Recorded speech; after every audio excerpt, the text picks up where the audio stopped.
Welcome back to the Content Swap Podcast. You are joined by Parker and Aaliyah. And if this is your first time listening to the Content Swap Podcast, this is a podcast in which us, a married couple, engage with content that we assign each other every single week. So you give me something, I give you something. We consume it over the course of the week, and then we talk about it on this here podcast. We talk about our experience of it, a summary of the story of it, some behind the scenes factoids, our relationship with it, why we assigned it, etc., etc.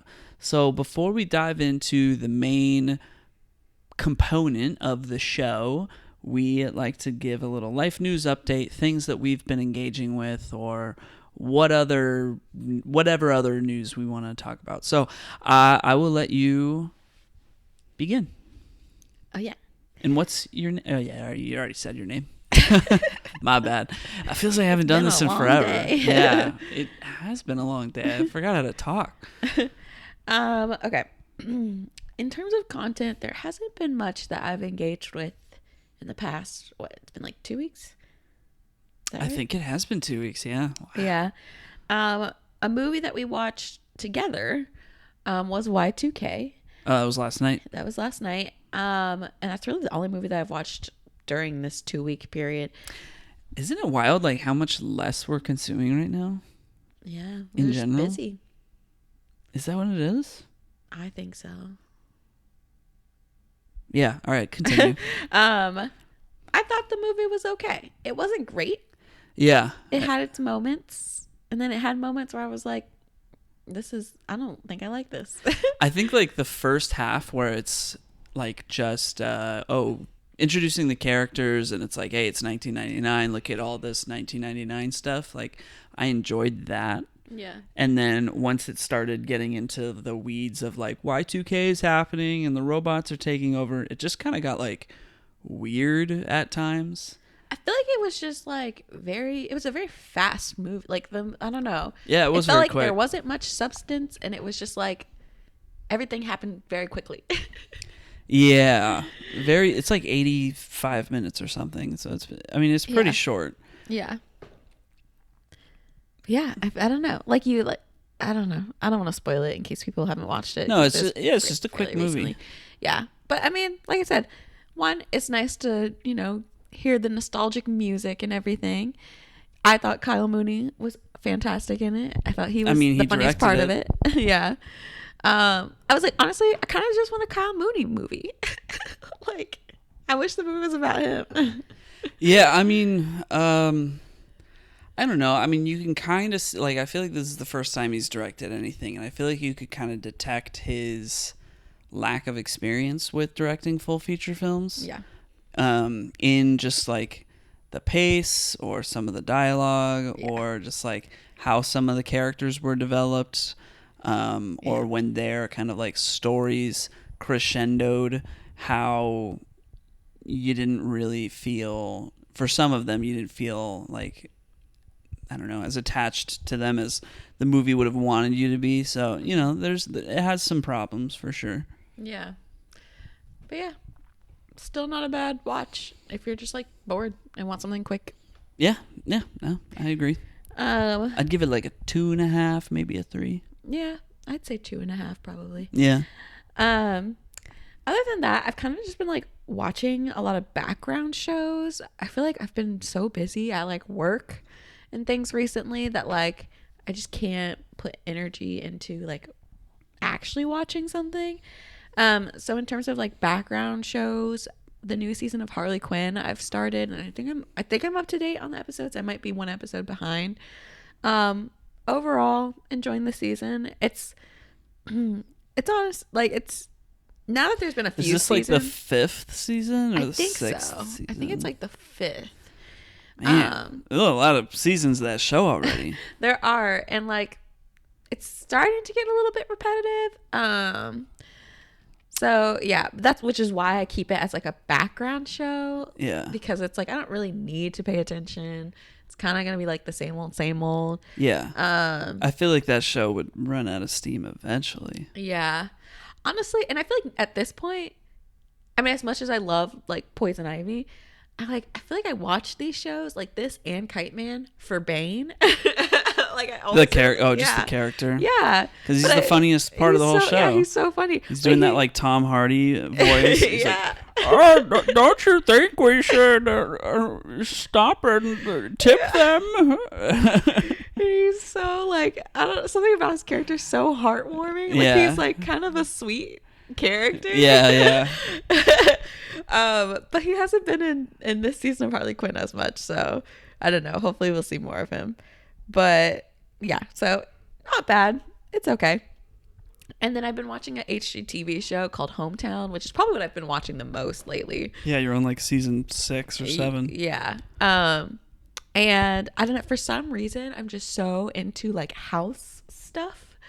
For some reason. I mean, not for some, because we're do thinking have the of goal. getting a house. Yeah, we do have the goal of getting a house. Yeah. So that's made me very interested in house stuff. And what I like about Hometown is, which if you're not familiar with it, it's this married couple in Mississippi, Laurel, Mississippi. And they basically are like all about restoring the town. They live in a very small town. And so they like do renovations and like flip houses throughout the town. And it's crazy. What's crazy is that like the cost of living in Laurel, Mississippi is extremely affordable. And so like people will come to them with like an overall budget of like $150, and that's to purchase the house and do all the renovations, and they are able to do it, and they make it so beautiful, and it's just like insane. That's $150,000. Yeah, $150,000 to buy a house and renovate it. Yeah, which is crazy. That is insane, like unheard of anywhere else. Yeah. And so yeah, I'm just like so interested. I love when they get like really, really tight budgets. Like I think there was one person who like their all-in budget was like $75K, and I think that was like the smallest budget they've worked with. Had to like get creative and stuff. Yeah. And then like sometimes you get the people who come in with like larger budgets of like $400K, and then you get to see the exciting them flip a huge house and like there was one guy who just like he just had infinite money. So yeah, he was like they'd be like, we're thinking of doing this and then that and some of this, and he'd go, okay. Yeah, that's fine. Yeah. And so it's like it's a wide spectrum that they do, and what I like about it most is like what I hate about HGTV shows a lot of the times is like the people who flip the houses, they have a very like specific personal style in design. Like for example, Fixer Upper Joanna Gaines, as much as we all love Joanna Gaines, everything she does looks the same because she designs based on her taste, which is like what I guess her client base wants, is they like her style. But it's just like every house she does looks the same to me. And what I like about this couple on Hometown is they really try and design based on the person's personality. And so like, a woman came in and was like, I really like Afrocentric stuff. And like they made a house that was like very Afrocentric. And that looked completely different from, this other person who just moved from, I don't know, like Miami or wherever he moved from. And he wanted to like bring some Miami culture to Laurel. And like that house looked very different. And it's, they really try and emphasize what the person likes rather than like she doesn't necessarily have a specific style herself, I feel like, which is really cool. And I like it because then every house looks different. You're like, wow, how is she gonna do this one? And the husband also has his own like wood shop, or I don't know if it's a wood shop, but he has his own like shop, so they'll end up like making a lot of stuff by hand on their own to save money, or they're as like a gift, or as a gift. Or I remember when they had the really low budget, it was like, oh well, the local gymnasium needs to replace their floor, so they're gonna have a bunch of old wood from like the hardwood floor, so we'll go there and get some wood. And then they like repurposed it so that they could like use that wood for the renovation project as a means of like saving money. And it's just like, wow, it's super cool. Really cool. They recycle things all the time. Like they'll be like, okay, this house has like cabinets that are falling apart, but we can use this wood and we can turn it into this thing. Or like, I don't know, they take all kinds of pieces from the house when they demo and just like repurpose it. They'll be like, remember that ugly thing? Well, now it's this beautiful thing on the wall. And you're like, wow. Yeah. And like, she's an artist. So usually she tries to gift some sort of like piece of art that either she's made, or she goes into the town and like talks to some person who like is well known for making art in history or whatever. I don't know. Like, it's just really cool how they operate. And so I really enjoy it. And it's a fantastic background show. We also, shows wise, started White Lotus. We've seen the first episode of season 3. Yeah, the new season. And I'm very interested. I'm so invested. Yeah. Like, one of my friends texted me today about one of the characters, and we just got to speculating and whatnot. I'm like, ooh, how fun is it to be collectively watching a show with other people week by week again? Yeah. I mean, while we were watching the episode, we're like, okay, this is what's going on with these siblings. And we're like, wait, no, that doesn't feel right. That's this is what's going on with the siblings. The siblings are exactly who me and my friend talked about. Because they're so weird. Yeah. Like, so there's no spoilers, but yeah, they're just like, the whole family is off. Mm-hmm. And like, it could go in a million different ways. And so like, they're the most, to me, at least right now, the most interesting piece of the season. Because you can kind of like speculate what's going on with like the women who are friends. You can kind of speculate what's going on with like the guy and the British girl. Like, yeah, I mean, I think the episode spent the most time on the family. Like, I think we were kind of meant to focus on them, like walk away from the episode with like them being kind of the main conversation piece. Yeah.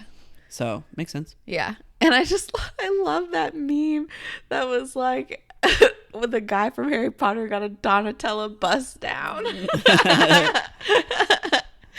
That's so funny. Well, it was like, I didn't recognize that was Lucius Malfoy without his Donatello bust down. Yeah. I was cracking up. I was like, right?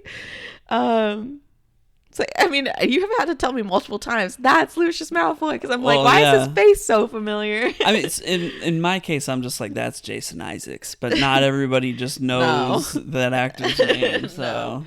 I couldn't tell you any actor's name in Harry Potter aside from the kids. So super exciting to be back into White Lotus. Can't wait to see what all happens, what goes down. And so last things are 2 books. So I did finish Onyx Storm, which I've talked about in, the last 2 podcast episodes, I think. But it's the 3rd book in the 4th Wing series, or the Empyrean series. And I gotta say, I didn't love it. It felt repetitive, very, very repetitive. And the ending was just kind of like lackluster. And like, I know a lot of people do not like the 2nd book, which is Iron Flame. I kind of liked Iron Flame a little bit better than this one, not gonna lie. Have you talked to other people about what they thought about Onyx Storm? I have. So at our baby shower, I was really excited because 2 people that I know that we're friends with are finishing it / have finished it. And so I was like, we have to talk about it. And the person who finished it, shout out to Lauren, she agreed. She was like, yeah, I just like was not into this one. She was like, I agree. It did feel really repetitive. There's like a whole part of the book that she just like did not like, which I didn't mind so much. But yeah, it just was like, I don't know. It just wasn't hitting. So yeah, I don't know. I don't know how many books are supposed to be in this series. I'm hoping not much more. Because they are very long, and it's just hard to find time to like, and also they're just so dense, like dense in the sense of like there's so many characters, there's so many places. I'm trying to remember everything. I have a really hard time with books like that. Yeah, I was talking to our friend Lauren, and she was saying the same. She was like, yeah, I feel like half the time I don't know what's going on because I don't remember this character. And I'm like, who's this? Who's that? And I'm like, I feel the same. And I thought maybe it was because I was listening to the audiobook.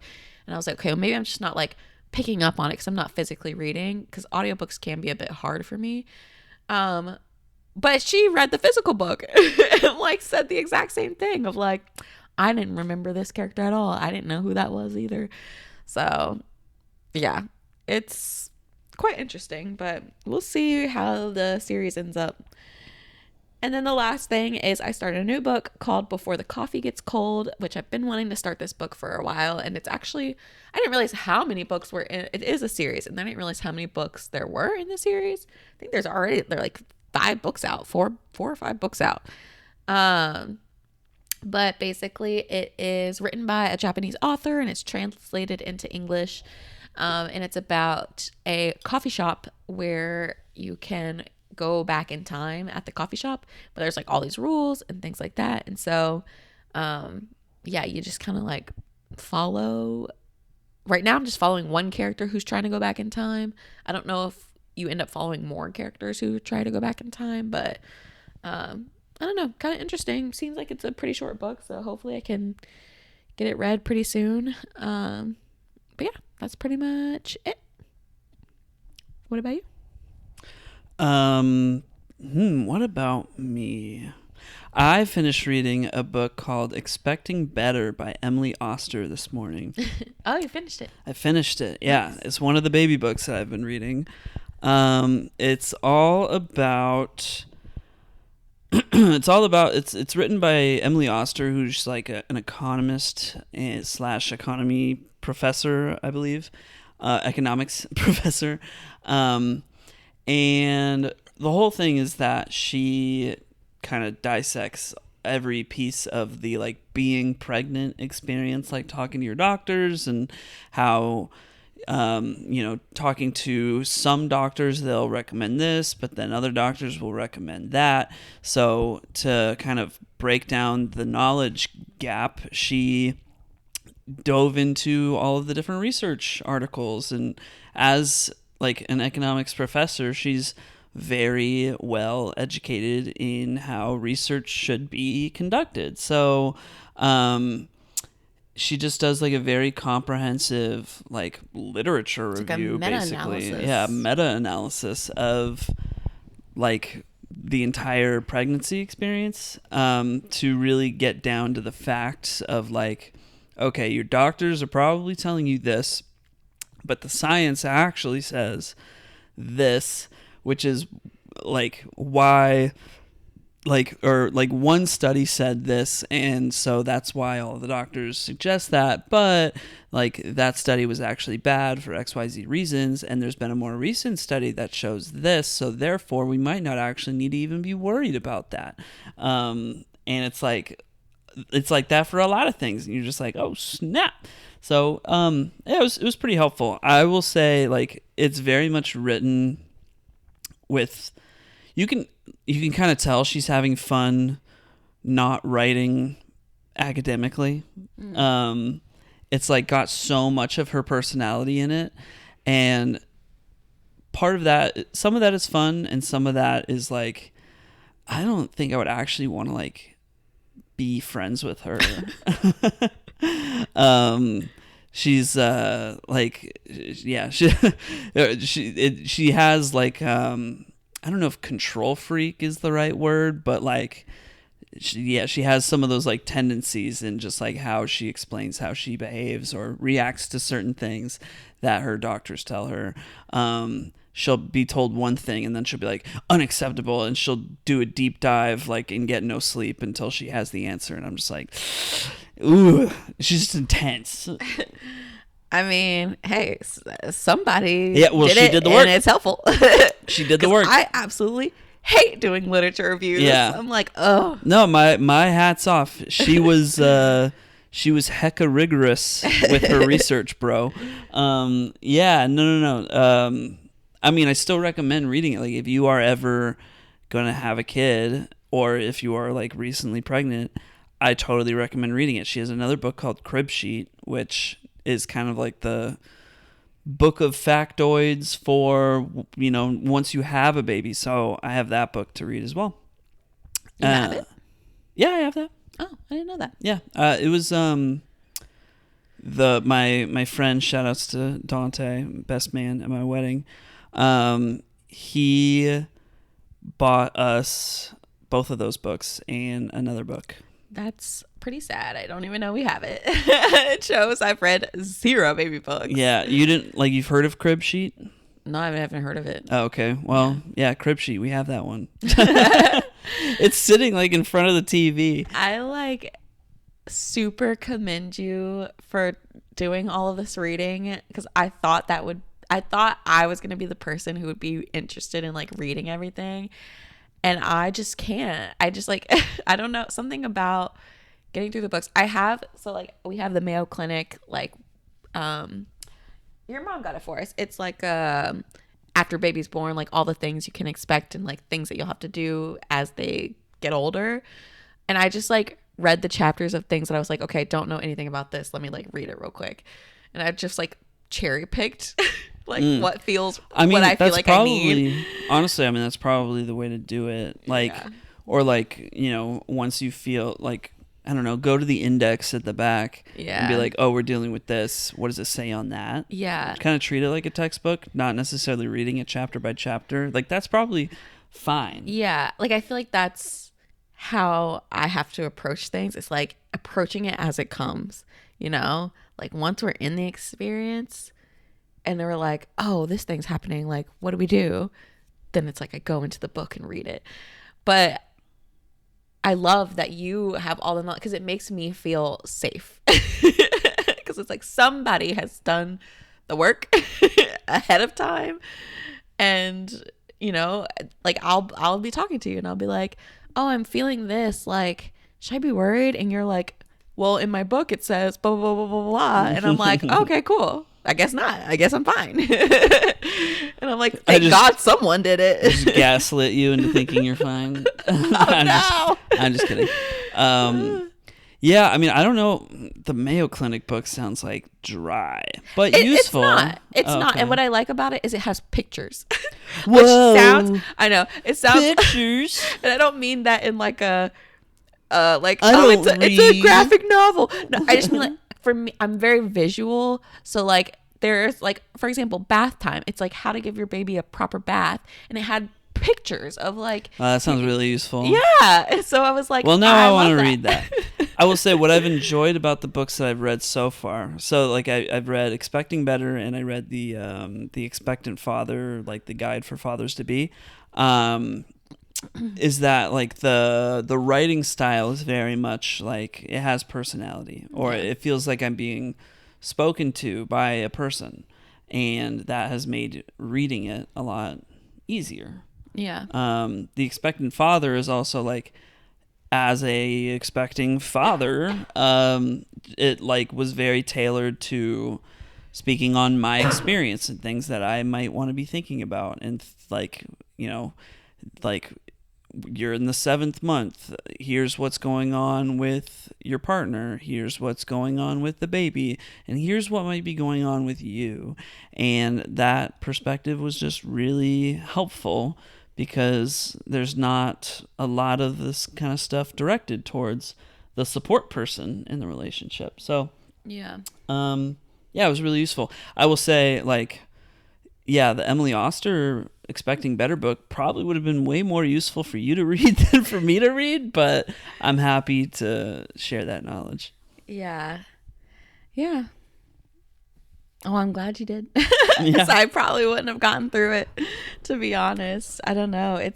There's so much information that it gets very overwhelming, and I feel like I'm like, you know, women have, I don't even want to say women, birthing people have been doing this for so long, and birthing people have been doing this for so long, and like haven't had access to all this knowledge, but yet figure it out. Like, I feel like you're gonna have an instinct, you're gonna, or you just ask. You ask questions. You go to the pediatrician and you ask. You go to your doctor and you ask. And so, yeah, I don't know. For some reason, I'm just kind of like, I've been more loose about it than I expected myself to be. And yeah, I guess we'll see how it goes. But my therapist did recommend a book that I do want to buy. I think it'll be more useful once baby's here to read it. What's it called? Mom's on Call, which I've heard. I already bought that book. I'm kidding. I was like, get out of here. No, I'm kidding. I didn't read it. I've already read it. I read through the whole thing. I'm like, oh my gosh. At this point, am I a parent? Like, it's your solo parent. But yeah, I do want to read that at some point. Gotcha. Well, yeah, I finished that book this morning. I didn't think I was going to mention that. I don't think I've actually like mentioned baby books on the podcast before, but yeah, strongly recommend both of those books that I just mentioned. In terms of like other content, I have been playing Devil May Cry 4 still. Like when I have an opportunity to play games by myself, I'm playing Devil May Cry 4. I will say I'm like maybe only like 5 hours into it. I'm not that deep into it. In the past week, have actually spent more time playing my Xbox with friends online. What? I'm usually a solo gamer. But yeah, I've been playing Xbox online with some of our grad school friends. Specifically playing Halo and playing like Halo custom games, because Halo custom games back in the day were just so much fun because you'd like play online with like just a group of people, some of which you knew, some of which you didn't know, but you would just have so much fun playing these like original game types that people had just like cooked up and come up with.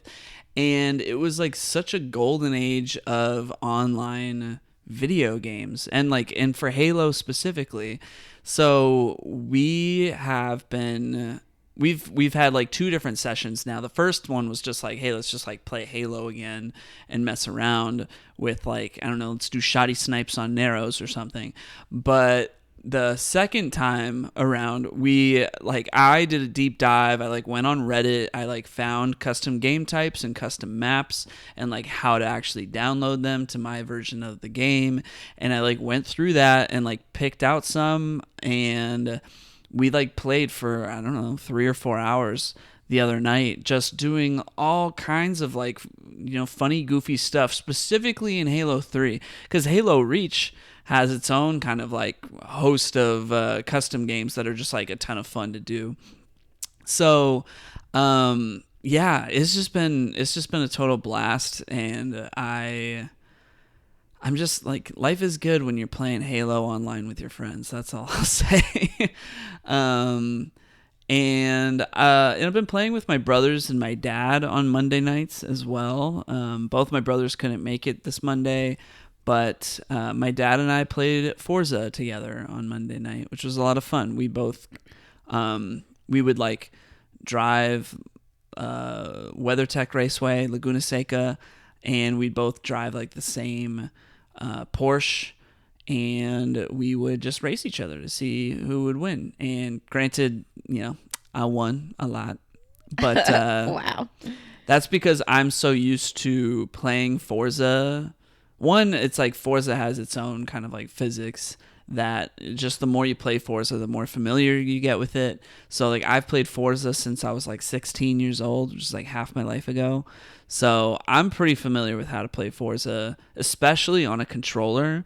And my dad like knows how to drive cars, but I will say like the Forza physics system is, I've played Gran Turismo and I've played Forza, and I will say Gran Turismo feels more realistic than Forza does. Forza, however, like that's not a knock on Forza, because Forza is still incredibly well designed. But so there's like, it's, the physics might be slightly different, or not, I don't know. And also my dad, like he's used, like he like used to drive cars like as a hobby, like race cars as a hobby. So he knows how to like race with like a real steering wheel and pedals and whatnot. So he's actually like, we probably spent like 45 minutes before we even started playing. We spent like 45 minutes doing research on different racing wheels that are on the market and like the pros and cons of different ones. And we picked one out for him to get. I don't know if he ordered it, but I added one to my wish list as well. It's like $200, so I don't think I'll be getting it anytime soon. But it's just kind of like a nice, like, oh, that would be fun to have at some point. To just like, you know, have a more realistic online racing experience with my dad. So can't wait for whenever that happens. But it would be really cool because I'm so good with the controller that like if he gets his steering wheel and I've got the controller, then I'd like to see who wins. Anyway, I think I could still whoop him. But yeah, so I, you know, been playing a lot of online games. So yeah, like in terms of single player games. Oh, well, I guess I finished The Last of Us 2. Was that last weekend? Not this last week. Well, God, it's Thursday already. Not last weekend, but the weekend before that. I finished The Last of Us 2. Great game. If you haven't played it, play it. And if you've only watched the show, then maybe just wait for the show to come out. But I'm really excited for more Last of Us to come out with the show. When does the show come out again? April 13th, I want to say. Oh, thank goodness I won't be pregnant, so my emotions won't be crazy. Yeah, exactly. For sure. Yeah, no, it's gonna be really interesting to see how they adapt the second game. A producer recently said that they were gonna do like 4 seasons for the show total. So I'm curious what that means, as far as how much of The Last of Us 2 gets divided up and how much of that is like new content, given that there was like a Last of Us online game that they were working on for a few years that got canceled like a year ago. So yeah, that's... When is that Naughty Dog co-op game coming out? There's no Naughty Dog co-op game coming out. Co-op game? Or maybe that space game. It's the space game. One, yeah. The Intergalactic, the Heretic Prophet, the one with the girl from with the girl from Uncharted. Yeah, that's not. That's for not. some reason I thought it was co-op. That is not a co-op. The people who made It Takes Two. That's a different game called Split Fiction. Yes. Split Fiction actually comes out in like a week and a half. Yeah. Are we gonna get it? I'm so down. Yeah. Sweet. Yeah, that comes out in like a week and a half. It looks hard. I don't remember. I watched the trailer once, but I'm excited. I'm like, It Takes Two was hard for me. This one looks harder. Yeah. Intergalactic, the Heretic Prophet, though, I'm really looking forward to that, but I don't expect that to come out until like 2027. Yeah. I wouldn't be surprised if it doesn't come out until like 2028. I like how much combat is in The Last of Us? A lot. Oh. Like a lot. Yeah. Like a lot. Because the Intergalactic game looks fun. Like, I want to play, but like, I don't think I'd the Intergalactic be able to game? Successfully play. Like, I feel like I'd be really bad at it. Well, we don't know what kind of gameplay that game is. Yeah. Or has. But I imagine it's got some combat. It's going to have combat because she's got like a beam sword at the end of the trailer. Yeah. But we don't know what the actual like playing experience is going to be like yet. Yeah. It could be open world. It could be linear. We don't know. I still probably will suck at it no matter what. I mean, maybe. But maybe if they make it puzzles. I mean, Uncharted has puzzles. Yeah. The Last of Us does not have puzzles. The puzzles are like combat scenarios, basically. Yeah. You know, there's a clicker. You know, throw an empty bottle over there so it looks that way, and then crawl up behind it and stab it in the neck. Oh my gosh. Yeah, a lot of stuff like that. It's you're either fighting zombies or you're fighting other people. And The Last of Us 2, when you fight people, it makes you feel it. It is like guilting you. Yeah. Just like, why are you so violent? Why are you like this? And you're like, I have to be. Like, why do I enjoy that? Yeah, I have to be to keep the characters alive and to progress the story. Now you're saying, why do I enjoy it? Oh. Well, I mean, Like you like Scary. No, but like it, like you enjoy it because you're playing a game, right? And you're like succeeding, right? Is that right? But like, yes, that is right. But then the game is making you like, you're reeling in your actions of like, oh my God, like you feel the consequences and the weight of what you're doing. Yeah, you'll kill somebody and then they'll be like, that was little Jimmy. Yeah, exactly. Their friend will find them and they'll be like, Steve, no, Steve. And you're like, oh no. Yeah. One guy will be like, wait, I think I heard something. And then I'll shoot him in the face and they'll be like, Steve, no! You're like, oh. Why'd you shoot him in the face? Oh, God. Well, that's instant headshots. That's how you get them. Oh, my gosh. Headshot. That's a one-shot kill in the game. Yeah, but then it's like, it's not even just Steve. They'll be like, Laura. And you're like, God damn, like I killed Laura. Why are you killing all of them? Because you have to. The game why do you makes have to? Because they're trying to kill you. Anyway, it's a great game. Last of Us. Go play it. Last of Us 1, Last of Us 2. You're spoiling the show for me. I'm not. Now I'm going to be looking for Laura who gets killed. Oh, my God. Those are just random names I just pulled out of a hat. Anyway. God, am I doing anything else?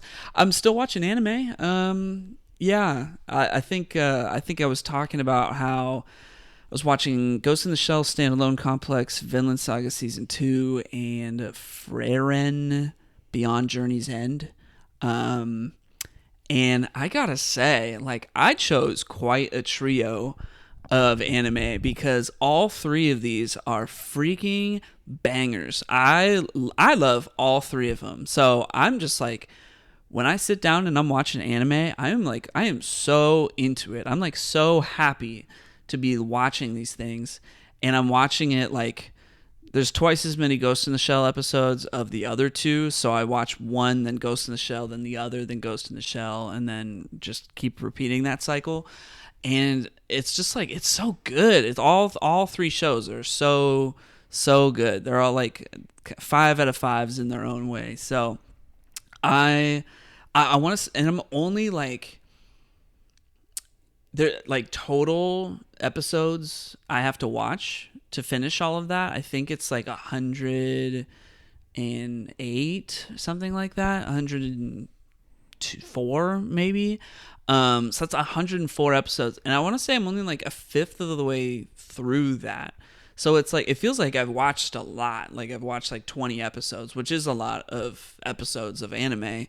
But then it's like, these anime that I'm watching, I'm only a fifth of the way through, which in and of itself is like very exciting. So I'm just like happy to be in that mode of just like, these are my shows right now, and it's great. Nice. You know what I've been wanting to do? This is unrelated to Go for it. Anime. I have really been missing playing The Sims. Oh yeah, you should pick it up again. Yeah, the other, like, I have not been feeling very well, which you might have heard a cough that I had earlier.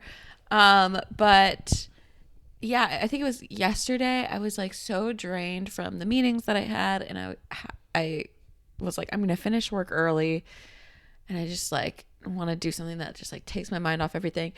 And I was like, the first thing I thought of was like, I want to play Sims, but then my mom called or something, and then I ended up talking to her, and then we ended up watching TV, and so yes, I didn't play, but I don't know why. I've just been like wanting to play Sims. Then I think you should play The Sims. I think that's how that works. Yeah, we'll see. I've got so much work to get done. You gotta take care of our virtual child, Shiloh. I know, I'm freaking pregnant again in Sims, and I don't think I was trying to get pregnant. Oh. Yeah, at least Shiloh is Why are you grown clicking now. Why are you clicking woohoo when we're in the bed together? I mean, I clicked woohoo, but I wasn't expecting a child to come out of it. That's what happens when you woohoo. They teach you that in school. Was that not in the game manual? I thought you could woohoo without. I thought there was 2 types of woohoos. There are 2 different types of woohoos, Yeah. traditionally speaking. And Yeah. I don't know how it is in The Sims 4, but there's like Maybe I there's clicked like the wrong one. woohoo, and then there's like woohoo try for child. Yeah, maybe I clicked the wrong Which one. is a distinctly different experience. I can't remember. It's been so long since I've touched it. But Shiloh, like, I accidentally aged him up like super fast, so he's like a teenager now. So Oh my God. yeah. Wow. So I don't have to worry about him. So it's okay to. Like he goes to school. Sorry. Our actual child is like kicking the heck out of me. Oh, a real life child. Yeah. Sorry. That is still in your belly Yeah, because you're pregnant. causing me pain. It's kicking. What'd you say? So you just send Shiloh, our virtual child, to school all day, and like he's good. Does he have his own skills that he needs to learn? I don't know. Does he have like a work study program? I don't know. How's that all work? I don't know. I like it's been months, maybe even almost. How's the house a year. looking? Like, We have like half built house. Oh my God. Listen, I didn't realize that, the regular schmegular person who plays Sims uses cheat codes to get everybody infinite money. uses cheat codes. Okay, You don't play the game. I'm a new gamer, so I was just playing the game and just like working my butt off to make money. And so like our house is like half built because I ran out of money. Yeah, I mean you gotta send your Sims to work, and then when they're like, hey, they like might be down with getting a promotion, but you have to upgrade their logic skill to like level 5, and you're like, okay, well, let me buy the science kit and just put them on the science kit all day long. Which in Sims 1, the science kit was dope because they would always end up with a potion, and then the potions had different effects. Yeah. So some of them were There's like still potions. Oh, really? Yeah. Yeah, there was like the potions would be like love potion. Yeah. Or like there's like a hygiene one. You just drink there's it. a hygiene potion? Yeah, you drink That's it and so then you don't need a useful. bath. Yeah. You see, that was tight. I would be like, I would be like, oh, like, blah de blah is like visiting my house for a party. Let me make sure she drinks the potion. Oh my or gosh. whatever. I don't know. I don't know. I forgot how the potion works. Like how the actual mechanic of it, like who falls in love with who or whatever. But that was just so fun. Yeah. Yeah. You know what I hate? I hate random people calling and popping up at my house. But I'm like that in real life. Yeah, you are like that in real life. In Sims 1, the final expansion was called Making Magic. Yeah. And there's like it's not like a wood carving skill, but there is like a handiwork skill or something like that. Yeah. That you could like build gnomes. It was like a gnome building station. It was just kind of like fun. it was just, it was like a workshop station or whatever. Yeah. But like every time you use the workshop station, you would just build lawn gnomes. Yeah. And in Making Magic, they added a spell to make like the lawn gnomes come to life, which was fun. I'm like still such a Sims newbie. I like Yeah, you're playing Sims 4. I like don't know how to do anything. There's all kinds of like, I don't know. Anytime I talk to other people in my life who have played The Sims, like they're like, oh, like have you done this? Have you tried that? Have you done? And I'm like, I literally, they just work. They work and they take care of their kid. I've played. This is interesting because I've played so much The Sims 1, and then I feel like I've played a lot of Sims 3. I played a little bit of Sims 2, but I mostly played a lot of Sims 3. But most of what I did was just build houses. See, that's what I want to do. Like I want to build my dream house, and then like from there, my Sims can do whatever. Like I don't care what the Sims. I don't care what the actual Sims do, but I want to just like be able to build my dream house. Like Cozy K builds these like amazing houses. You should do that. I don't know what's stopping you. Because I didn't have money. But now that I know that I can get money. Well, okay. Like you can just build a house without moving a family into that house. But I want my family to live in the house. Okay, but then all right, that's fair. I mean like okay, then you make your family, then you buy an empty lot, and then you use the rosebud glitch cheat code to get infinite money, and then you spend the next 3 to 10 hours building your house. Yeah. And then it takes then way you longer decide, than that. Yeah, then you decide after that, all right, well, I'm done now. Do I actually want to play the game? Yeah. And sometimes you do, and sometimes you don't. For me, most of the time, I didn't. But I did have at least one file in The Sims 3 where I like actually played the game and I was invested and everything. But I've never, since they added the aging mechanic, I've never actually like started a family where it was like a man and a woman who were like married and then had kids. Yeah. And then like eventually like they passed away and then their kids had their own kids. Like I've never done that. Generations. Yeah, I never gone through a generation, which I'd be interested in. Yeah, I mean, I enjoy the characters because I built us, you know, like I made you, I made me, and then I like made a family. And at the time, you know, we weren't pregnant, so it was like fun. It was like, oh, like we have a kid, and like let's go through life or whatever. And like now I'm like actually pregnant. In real life? In real life. That I'm like, I don't know what the Sims are up to. I don't care what they're up to anymore. Yeah. I just want to build my dream house. It's like, then just it's go like build the dream house. It's like I use the Sim as manifestation. Yeah. I think you need to play The Sims. Yeah. And I think you need to use to get the money glitch and just build the house that you want. Yeah. All right, cool, good. Well, I think I'm done. We're going to go see Captain America Brave New World tomorrow. I forgot about that. And we haven't really watched movies like at all. No. We are on season 31 of Survivor, Cambodia, Second Chance, all returning we're players. At the season we want to get to. We're How many more seasons 40? do we have to watch? Well, if we're at 31 and we like we're at sometimes we skip 31, them. and I think between 31 and 40, like we're only going to skip 2 seasons max. Oh. Yeah. That's a lot. It is a lot. Okay. So we still have a bit of work left. In our Survivor watching time, that's like at least 2 years. Yeah.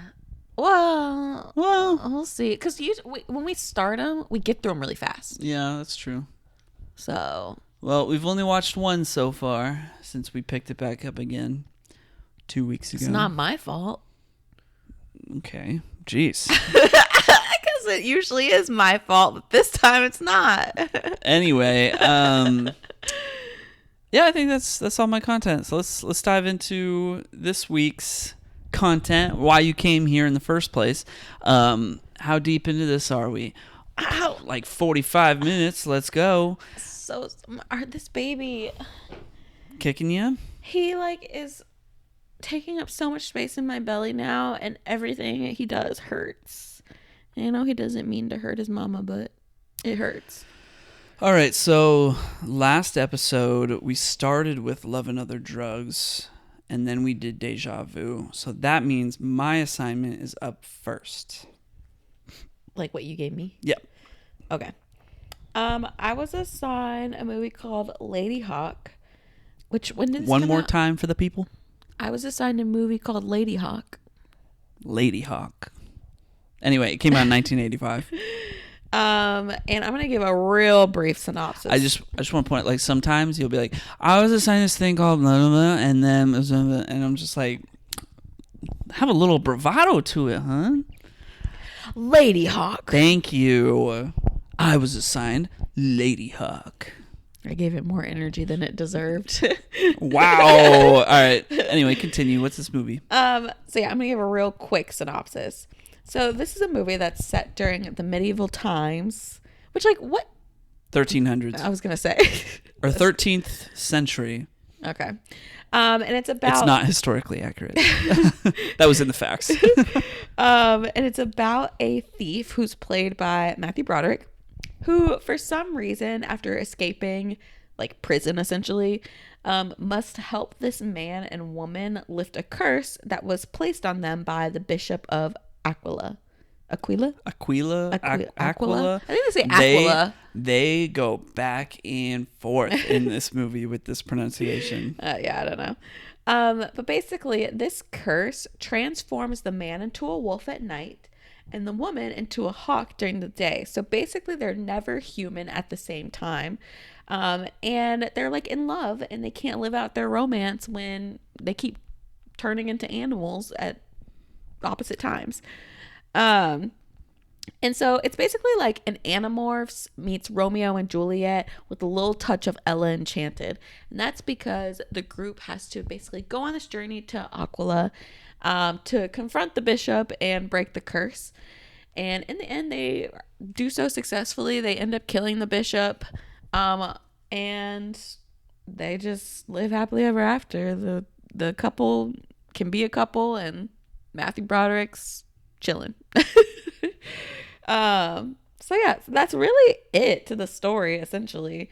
There's like some like other characters that pop up. They were whatever. Some of the things that happen along the journey make no sense, so I didn't even bother bringing them up. That's fair. Honestly, this movie was kind of boring. Ooh. I'm not gonna lie. Okay, for how few characters are like central to the plot, and for how simple the story is, this movie did not need to be 2 hours. Exactly. Yeah. It's so long. 2 hours was like it was long. It's so long, and I got nothing from it. I will say I did enjoy. I did enjoy the terrible transitions when they like would transform from human to animal or animal to human. Very 1985. Yeah, it was like wild visually to see. Again, very Animorphs, very very Animorphs. And then the music, it's very, it really relies on 80s music, which makes no sense in the context of it being a movie set in like medieval times. I'm so glad you brought this up. It's so disconnected. I'm so glad you brought this up because this was in my notes as well. Yeah. The soundtrack is like goofy. Like it'll be like orchestral at one point, and you're like, oh yeah, like this works. It sounds kind of like epic, and then it's just like drums and synthesizers and like decidedly not fantasy sounds at all. Like an 80s soundtrack. Yeah. But I think that's kind of what embodies the charm and the uniqueness of this like why people are fond of 80s dark fantasy as like a genre. But dark fantasy is different than like medieval.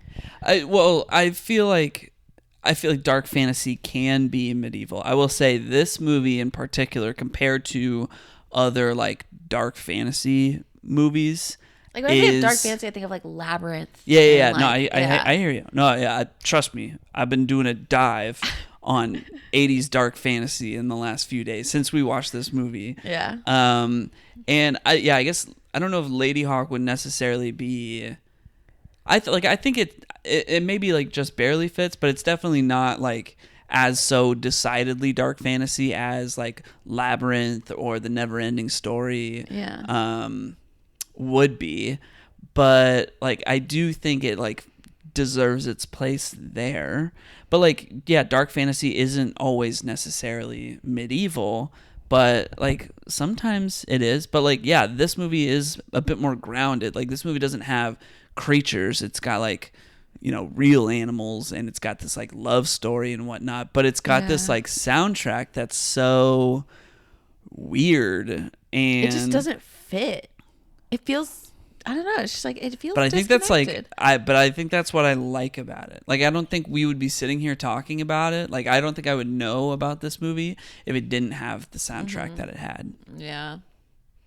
I guess. Like for example, I mean, I knew about this movie because my mom showed it to me, but then I had like a renewed, so to speak, relationship with the movie because in the Ready Player One book, it's like a point that like the character loves Ladyhawke and like the soundtrack of Ladyhawke. So random. It's not like important to the story, but it's just there's tons of pop culture references in that book. and like him talking about like his love of Ladyhawke is just one of those things. And I'm just like, oh, that's right, Ladyhawke. So yeah, like if you look up like Ready Player One playlist, that's just like, you know, songs from things that are mentioned in Ready Player One. You know, the Ladyhawke main title theme's in there. And I've like never heard of this movie in my entire life. I mean, that's fine. I'm like shook that it's like mentioned in other pieces of media. Yeah. My mom likes this movie. Like, how weird is that? Yeah. What I've come to realize in watching this movie and then reflecting on things that my mom has recommended to me over the years, I've come to realize my mom definitely likes 80s dark fantasy movies, because there's like a Tom Cruise one called Legend. Yeah. She showed that to me. I'm like, okay, Never Ending Story. She like put that on for me. Okay, well that's a classic. When I was like sick, you know? Yeah, that's a classic. Princess Bride. I just like, I don't know. I feel like, but like, what is the definition of dark fantasy? Because genres when it comes. Go ahead. I'm like, is this fantasy? Sure. Dark fantasy? Like, Princess Bride to me is also not dark it's just fantasy. No, I'd agree with you. Princess Bride is not necessarily dark fantasy, but I think these movies fit in with this kind of like specific visual style and look and tone of like stage lighting, but then like kind of these like fanciful orchestral soundtracks with like people riding horses in these big fields. Like, okay, like when you watch Ladyhawke, there will be like shots of the horizon, and there will be kind of like these filters, these color filters at the top of the shots that are like artificial color filters to give it this like specific kind of vibe. And I think that kind of like color scale vibe fits perfectly in what people consider like the tone and feel of 80s dark fantasy. I mean, is it as like quintessential as something like The Never Ending Story is? Or like I'm like looking at pictures of Labyrinth and of Never Ending Story. But see, the thing about Labyrinth is that it's got this like David Bowie soundtrack that like, to me, I've been listening to like a playlist of just dark fantasy music in the last few days, and honestly, like when the David Bowie songs from Labyrinth come on, I'm just like, this to me does not embody the sound of 80s dark fantasy as much as the rest of the stuff does. Like, yes, was it made in the 80s? Yes. Is it a dark fantasy movie? Yes. But like David Bowie being like, hey, oh, it's the way we're doing this. Like, that's not dark fantasy, you know? I mean, yeah, he's the Goblin King and all that in that movie, but like, it's just different. Like the Dark Crystal. Have you seen the Dark Crystal? I'm looking at it now. I've not seen it. The Dark Crystal's heard of it. Wild. Yeah. That is probably a quintessential 80s dark fantasy very movie. Dark fantasy. Yeah. I don't know. There's like a I mean, I feel like dark fantasy, like the dark is so important in it. Like, I don't know. I feel like in all the movies that I feel like are very quintessential dark fantasy, it's like kind of, yeah, I don't think spacey, but like, I don't mean that as in like literally set in space, but like very, you know, and I feel like there's, I don't know, an aspect to it that's just very galactic-ish. I don't know about galactic. In terms of like, I think of the like color palette. Purples. Yeah, I think purples. Of like dark blues. I think Yep. of like, you know, like very bright greens, maybe. Yeah, like very like high contrast color, like colorful, high contrast. Like dark backgrounds. Yeah, and then like the creature, you know, all the different creatures and stuff. Right, like that. slimy creatures. Yeah, but then like practical effects. Yeah, but then like, I don't know. To me, this just like was not. It was like you said, it's very grounded. It's like very like realistic. It's like, I don't know. This reminds me of like Monty Python, but like just not funny. Like that's fair. Exactly what it reminds me of, and it's I don't know. I just like, I don't. I think it's like, for me, I think it's like the story that makes it feel like dark fantasy. Like the story of this, like, knight and this woman, and like during the day she's a hawk and at night he's a wolf. Like that gives it the dark fantasy kind of vibes. Like especially the first time you encounter Navarre as a wolf and Matthew Broderick's like, whoa, wolf. And they're like in this village and it's like got the fog and everything, like fog stage lighting. Like that's very 80s dark fantasy. Like that scene in particular, I was like, oh, this is dark fantasy. But like, that's the thing. Like when it comes to, there's no hard and fast rules when it comes to genre, it's like a spectrum. Yeah. It's like, there's things that are super, most definitely 80s dark fantasy. And this is not hanging out with those movies, but it's on the spectrum. Maybe. It's maybe it like, reminds me so much of Ella Enchanted. That's okay. Tonally completely different, I will say. But Sure. Ella Enchanted is like a children's movie. But like, I don't know, it's like the idea of like you're going on a journey to break a curse. Like, I don't know, the idea of like curses set during like medieval times, I feel, which so okay, here's I guess what I'm trying to get at. Like there's curses during medieval times, whatever, there are those types of things, but then there are curses medieval times set in the 80s to this insane soundtrack. It's not set in the 80s, it came out in the 80s, set to this insane soundtrack that's just like, so like, to me, this is so much closer to like The Neverending Story or Dark Crystal because of its soundtrack than like it is to Ella Enchanted, which probably has like a frickin' NSYNC song or something in it. It has Queen in it. Okay, exactly. But she sings it. She sings the song. Okay, exactly. And that's just like, that's very quintessential like early 2000s Hollywood. Yeah.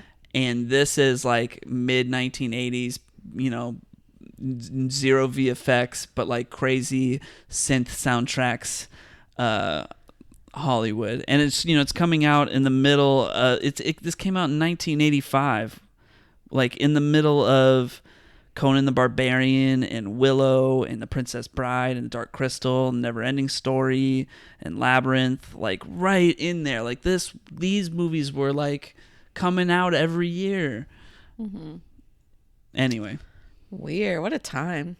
I know, everybody must have been on something. It's been I've been having so much fun. Like there's a video that this guy has. It's like this, I guess this guy does videos where it's just like he just goes all in on explaining something. He calls it like the Iceberg Explained. So the movie or the video is called like the 80s dark fantasy Iceberg Explained. And it's like the main idea is that there's like the tip of the iceberg movies that everybody knows of this like genre. So like, the top of the iceberg, I actually took a screenshot of it. The top of the iceberg for 80s dark fantasy is like Princess Bride, Neverending Story, Labyrinth, Dark Crystal, and Nausicaa of the Valley of the Wind, which like came out in the 80s.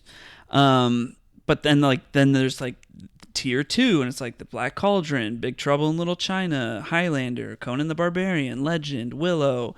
And then like it just goes down and down and down to like the bottom 2 tiers. There's a ton of movies listed, and I'm like, I haven't heard of any of these, because there's a lot of bad 80s dark fantasy too.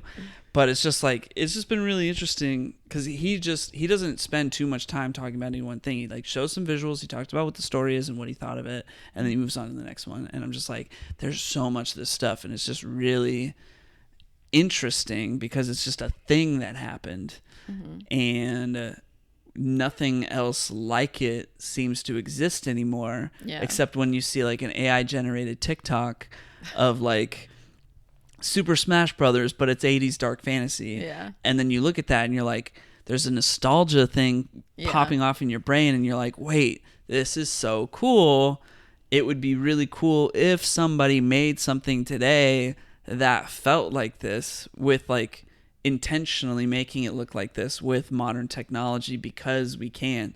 So like I've been daydreaming about like how cool would it be if somebody used like the lighting engine of Unreal Engine 5 and created like a video game that specifically like tried to emulate the style of 80s dark fantasy but in a video game. Like you could, with the right budget and the right team, you could reasonably do it. With the lighting and effects, like make it look like soundstage lighting that mimics the style of these old movies.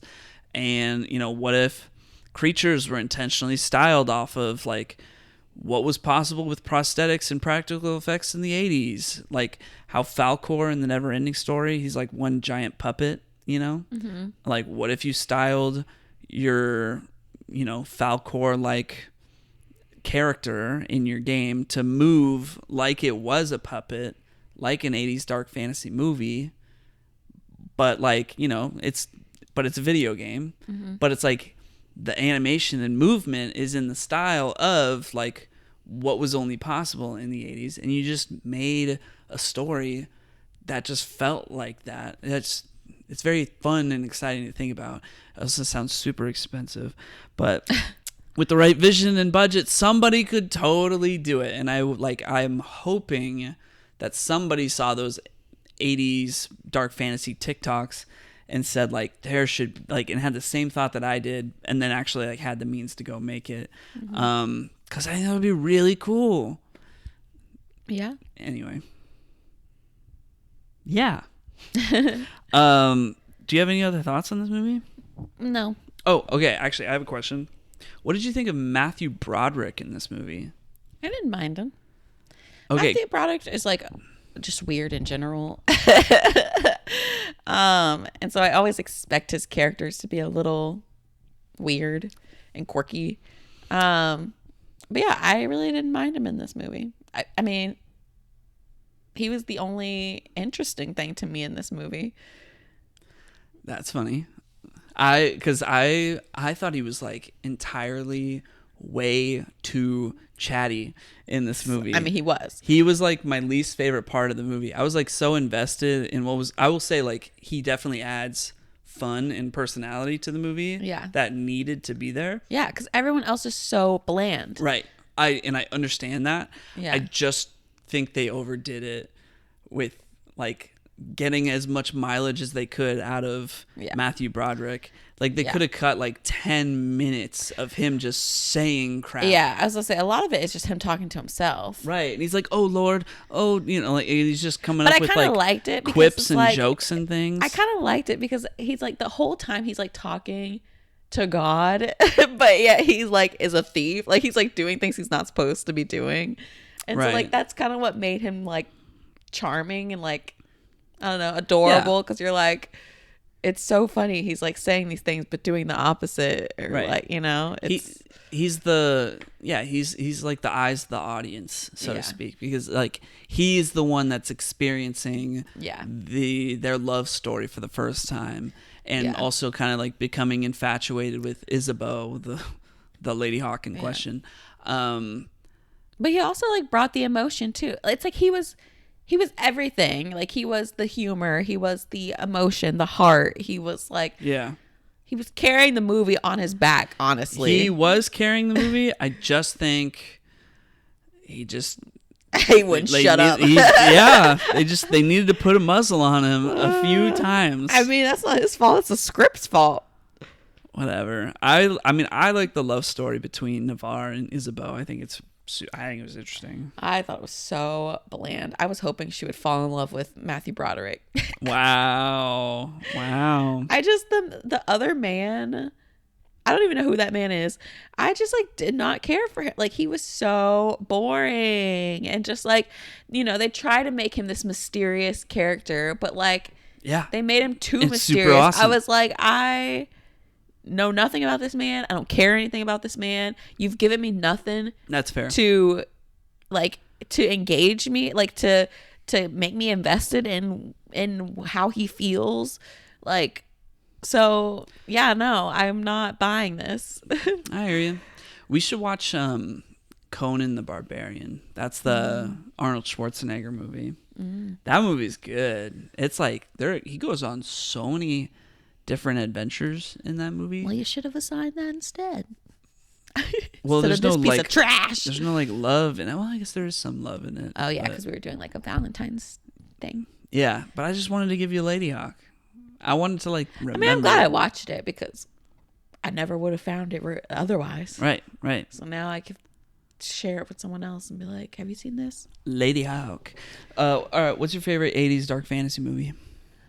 Honestly, I don't know. Because to be honest, I didn't grow up watching them. Like, I didn't watch like Neverending Story or Labyrinth until I was like a little bit older. And to be quite frank, I watched them the one time and I don't quite remember them. I just remember being like, those were weird.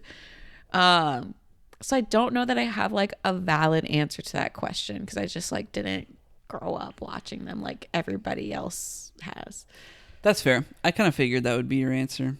Yeah. I think what's been really interesting about this for me is that, like looking at this giant list of '80s dark fantasy movies, it's like the first 2 tiers that this guy put together. It's like, I've seen almost every single one of these, Yeah. but I watched them when I was a kid, which adds to this kind of like ethereal nature of it. Like, Yeah. like it feels like something like a that fever dream. I dreamed up. Yeah. But it's real. Yeah. So yeah, I mean, I'm probably partial to Neverending Story. It's a weird one. I mean, I feel like you watch that once and it's just permanently embedded in your brain. Yeah. It like stands out so much. Yeah. It's like Falcor and the kid's riding him. He's like, yeah. And then the Atreyu and his horse. So is that remember that kangaroo movie you assigned me? Is that considered dark fantasy? Because that gives very dark fantasy vibes. I was just thinking about that. Warriors of Virtue. Yeah, that feels very dark fantasy. That, I guess it like that. So that movie was made in the '90s. So like it does feel different, but it was like very much so like filmed on a soundstage. Yeah. It's got the soundstage lighting. Yeah. It's got the fog effects. It's got the leaves in the woods and the rustling. That feels that's like '90s dark fantasy for sure. Yeah, I mean that was another movie, like all of these movies, I have memories of like watching them on VHS on like a very small, like just square television that I could like hook up to like the end of my bed or something like. Well, like what my mom did, I remember, because like there was a few, I don't remember why. I think they were still renovating my room because we had remodeled our home. So my brother and I slept in my brother's room together, but in 2 different beds on like opposite sides of the room, and I have a memory of like staying home sick in like 1st grade and laying in the bed, and then my mom put this like, very small screen TV that we would take on like road trips to watch our VHS tapes in the car. Wow, you had TVs for your road trips in the car at that time? Yeah, but it was like a big heavy big thing. box It was like TV. It's not huge. Like it wasn't How'd like you plug it in? I mean, she just plugged it into the wall. I mean, in the car. You use the power cable, the thing that plugs into the cigarette lighter. Yeah. Yeah, you just use one of those for the TV. That existed back. That existed back then. So, anyway, like, and so like this TV had like its own like VCR in it for like fast forwarding, rewinding, and pausing and everything. And so my mom like put on like Neverending Story when I was like sick, and she put it on my brother's bed. So, and it was just like from here to the corner of the bed that I'm looking at right now, and I would just like watch it and be having a literal fever dream because I probably had a fever. It was a vibe. You're like a child high watching dark fantasy. Yeah. Got my Gatorade and my that cough Dayquil. syrup. Yeah, on that cough syrup. Like, whoa, Falcor, the luck dragon. Riding high in the sky, baby. That's funny. Yeah. Good times. Wow. Anyway, watch more 80s dark fantasy movies. Okay, I'll try to breeze through these facts as quickly as I can. This movie was directed by Richard Donner, who, if you don't know who that is, he directed Superman, The Goonies, Lethal Weapon, and the original Omen movie. Wow. Yeah. What a random assortment. It is films. a pretty random assortment, yeah. Let's see. I just have a fact here that, like, Navarre, played by Rutger Hauer, tells Matthew Broderick's character to ride his horse to the castle, and he slaps the horse in the butt. And the first time they filmed that scene, he had slapped the horse too hard, and it took off over the hill and went off into the horizon, and the horse was too powerful for Matthew Broderick to stop it. So the whole film crew was just like, all we can do is just sit and wait for him to come back. Honestly, they did not practice horse safety in this movie. There was some pretty intense horse stunts in this movie, I thought. Yeah, I mean, even when the horse was just standing still, Matthew Broderick walked so close to his butt. I was like, you do not walk behind a horse that close, because if they kick you, it's bad news. You got to give them a little space for safety reasons. So they filmed this movie in Italy. They used 3 separate castles, all of which were owned by an Italian movie director named Luchino Visconti and his family. Let's see. Richard Donner originally wanted Rutger Hauer to be the captain of the guard, this other character named, like, Marquet, I think it was. And Kurt Russell was supposed to play Navarre, the man who became a wolf. But then, Hauer, he wanted to play Navarre, but then Russell dropped out a few days before principal photography began, so Hauer got to have the part. I would have enjoyed Kurt more. Wow. I mean, that's fair. Rutger Hauer said one of his proudest moments in this movie was he flipped a dagger in his hand during the climactic fight without looking at it, and he was like, sick. I thought this was interesting. The Warner Brothers had marketed the movie as being based on a true medieval legend, which is false. And so the screenwriter of the movie took the issue to the Writers Guild Association, and he won a cash settlement from Warner Brothers. But despite that, they still kept the medieval legend claim. Wow, these places are just lying. I know, right? To what, sell tickets? So Navarre's character rides a Frisian stallion. Free Shavakadu. A Frisian stallion that are from the Netherlands, which is Rutger Hauer's native country. And apparently this breed was popular among medieval knights. And the most prominently used horse in the movie was a 19-year-old stallion called Othello, which is like the black horse that he rode throughout the movie. And apparently Othello ignited massive interest in the Frisian stallion breed and is often credited for helping the Frisian become as popular as it is today in North America. I mean, the horses in this movie were beauties. They were. They were gorgeous, darling, gorgeous. So Matthew Broderick played Philippe Gaston, as we know. But did you know that Sean Penn and Dustin Hoffman were both offered the role first? I think that would have been a completely different movie. Yeah.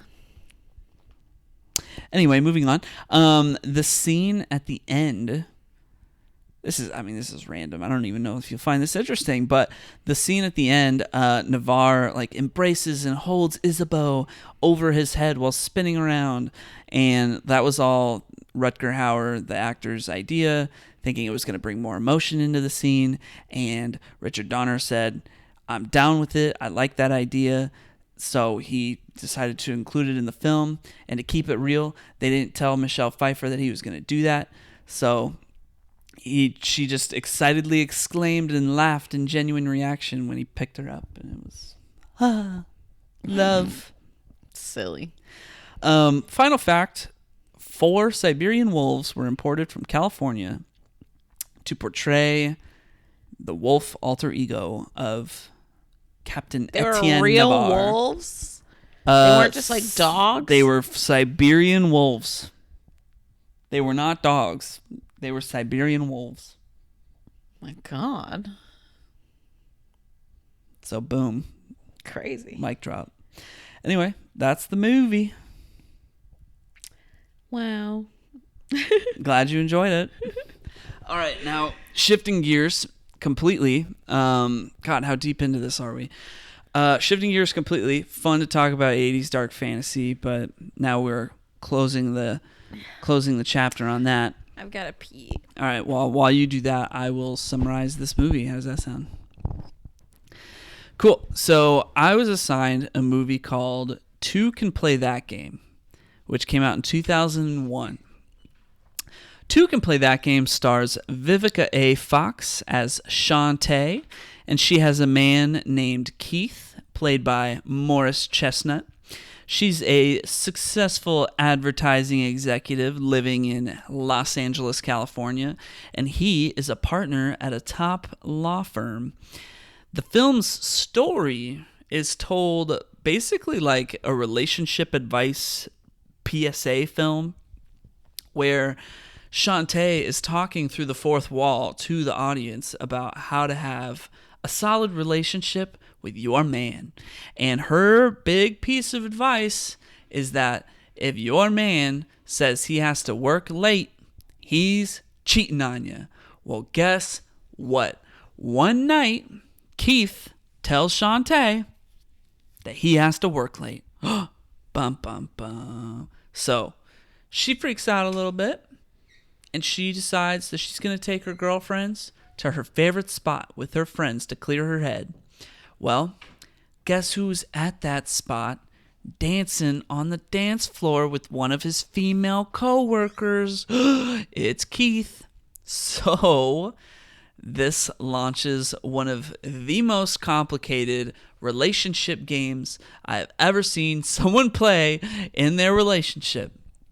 Because you see, Shantae has devised a 10-day system, or I guess it's a 10-day get your man back system with specific interactions mapped out and how to act and what to say during them.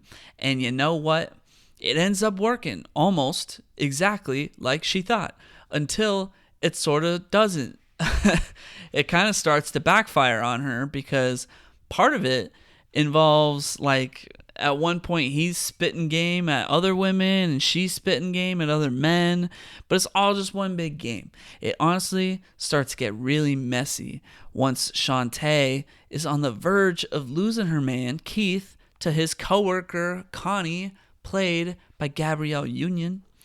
And eventually she's like, if you played your cards right, on night 10, your man will be waiting at your home, ready to take you back. And she comes home, and is Keith there? No, Keith is not there, because she's been playing games. So she's bummed out, and she goes to her favorite spot again, and another woman comes up to her saying, this guy just rejected me, a tall glass of water. He wouldn't stop talking about how his ex-girlfriend was perfect, blah, blah, blah. And it turns out Keith is at their spot, and she goes up to him and does this sort of like reflective conversation of when they first met, because when they first met, he had hit on her saying, if what I think about you is correct, you'll answer yes to all of these questions. And so she does that back to him, and she's like asking him, do you think I'm attractive? Do you think I think you're attractive? And then she's like, can a woman who thought playing games with her man would get him to be loyal and come back to her ever get her man back? And something like that. And he's like, no. Unless he really loves her. And then they're back together and everything works out. Amen. Did you say amen? I did. Oh my God. That's funny. Well, what do you think? I thought this movie was pretty entertaining. Anthony Anderson is in this movie playing Morris Chestnut, Keith's friend, who is basically giving him tips on like, oh, Shantae's playing games. She's doing this. Here's what you need to do. And Anthony Anderson is very funny in this movie. He's funny in every movie. That's we true. love him. We're eating jelly beans, by the way. Yeah, these jelly beans are tight. They're so good. Yeah. So did you like aside from Anthony Anderson, did you like the movie? Yeah, no, I like the movie. I thought Vivica A. Fox was great in this movie. Shantae, what a woman, huh? But Gabrielle Union's there, Morris Chestnut's there, like Anthony Anderson's there. It's a stacked cast. Monique is in this movie. Yeah, there's just like a lot of. Apparently, this is like Lala's first introduction. I'm like into the world, into like the movie making. I don't know. Like her debut. Mhm. Wow. She's just like a little like extra. Plays a DJ for a party. Nice. Yeah, I mean the movie's just like it's just a ton of fun. Like the Shantae's character is just kind of like taking you through like, oh, it's day 6. Here's what that means. Oh, it's day 2. Here's what that means. And like, here's what your man is gonna do. How do you feel about it being like breaking the fourth wall the whole movie? I enjoyed that. I think it made the movie stand out. Are there any other movies that do that? Deadpool. Oh, I guess Ferris Bueller's Day Off too. Yeah, Ferris Bueller's Day Off. Yeah. Deadpool.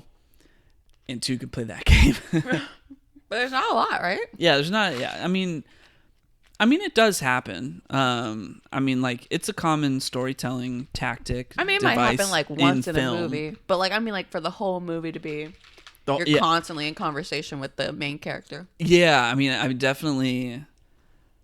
There's not a few that I can think of off the top of my head, and this is definitely one of them. Mm-hmm. Yeah, and I think it definitely, it made the movie stand out because she'll be like in the middle of talking to somebody, and then she'll just turn to the camera and be like, now what he's about to say is blah, blah, and what I'm going to do is brush him off and, I don't know, say this thing. And it's almost like you're reading a book on like relationship advice, but it's like happening actively in the moment. And that's what I kind of meant by like, it feels like a PSA of like, here's how to be in your relationship. Do not. Which like, don't. It's all terrible advice. Yeah, it's all bad advice. Don't be playing these games. At one point, she literally says to him like, I don't have time for this. I don't play games like that. And he's like, you are literally the queen of games. And it's like, yeah, she really is. Yeah. Yeah. I don't know the first time I saw this, but I've seen this movie 1,000,001 times. There's like a chunk of Black romance movies that I've just like have seen so many freaking times, and this is one of them. And yeah, I don't know. I always enjoy it. It's been a while since I've seen it, so coming back to it after after a long time. There are parts of it that I'm like, what in the world is this? Like, what are they showing me right now? And it's just so silly and so like dumb, but I don't know. Like you said, like the nostalgia of it is what makes it great. Honestly, there's not a lot of facts about it. I did see this BuzzFeed article that was just kind of talking about how it like had a bigger impact than like, what you would assume it would have. And it was kind of talking about how there had been a really long time since there had been a like Black rom-com. Like you have your like Black romance movies that are classics like Love and Basketball or Best Man. Love Jones. Like, oh, what bit? Best Man came out when? I forget. Didn't that come out in the 90s? Maybe, but I think it came out after this. This movie came out in 2001. That's not possible. Oh, my bad. I'm tripping. Yeah, sure. But yeah, those are more like, I don't know. Best Man's kind of a rom-com.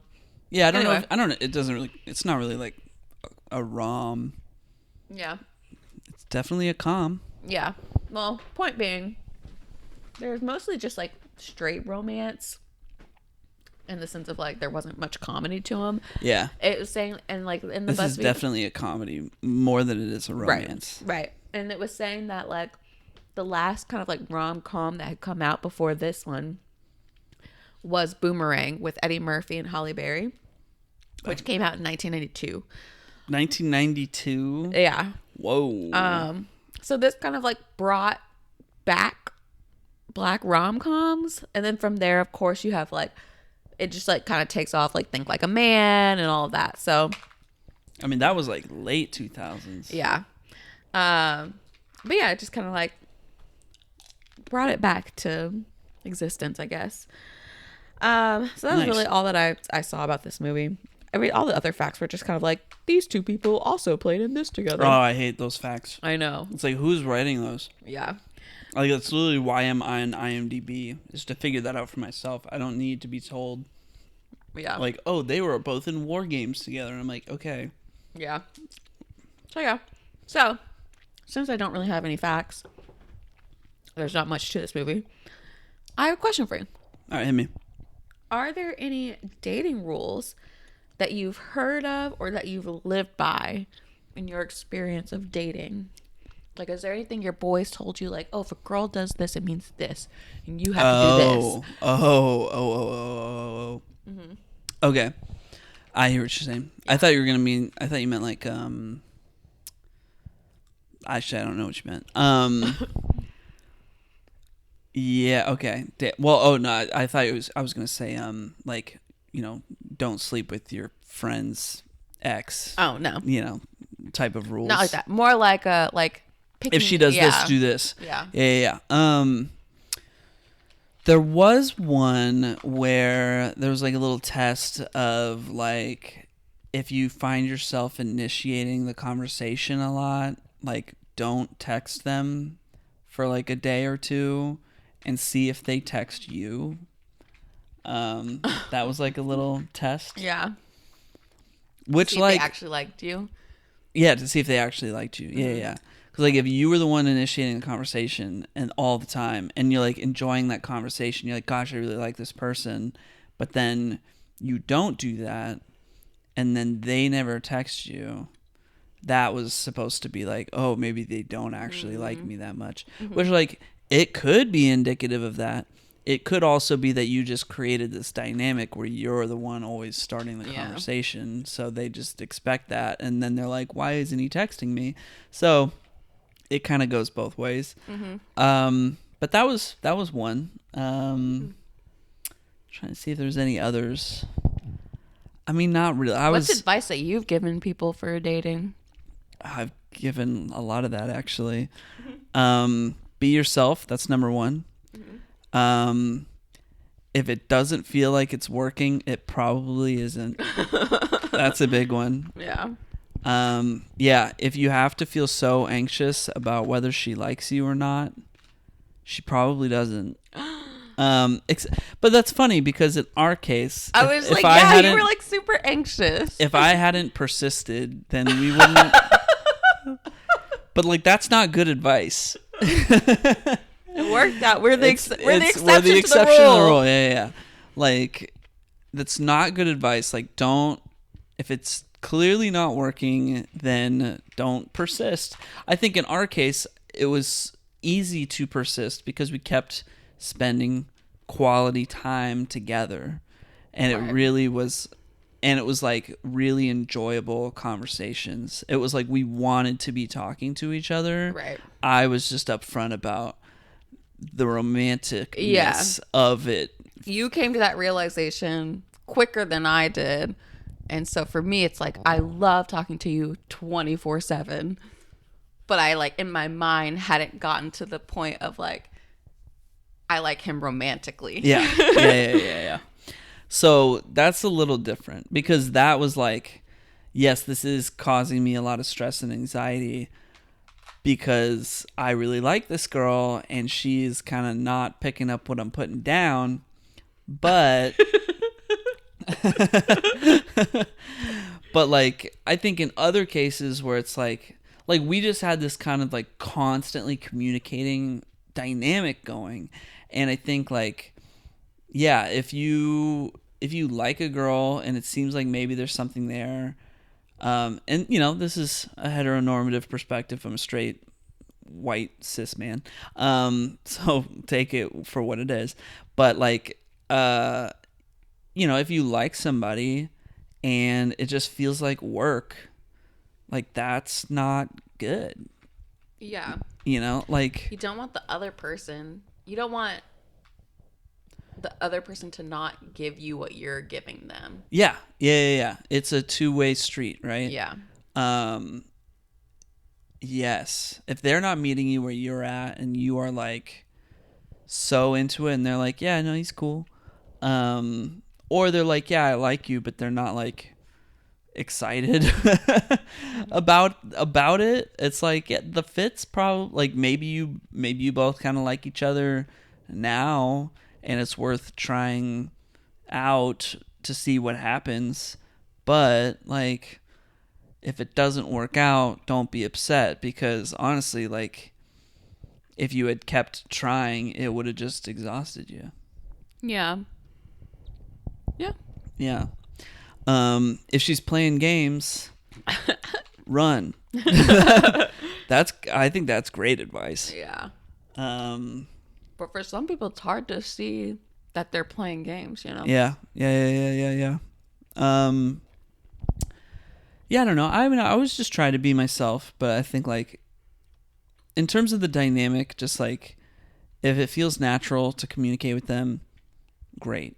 If it doesn't and it feels like work, maybe you're gonna keep trying anyway, but like just know that like it'll be fine when it doesn't work out.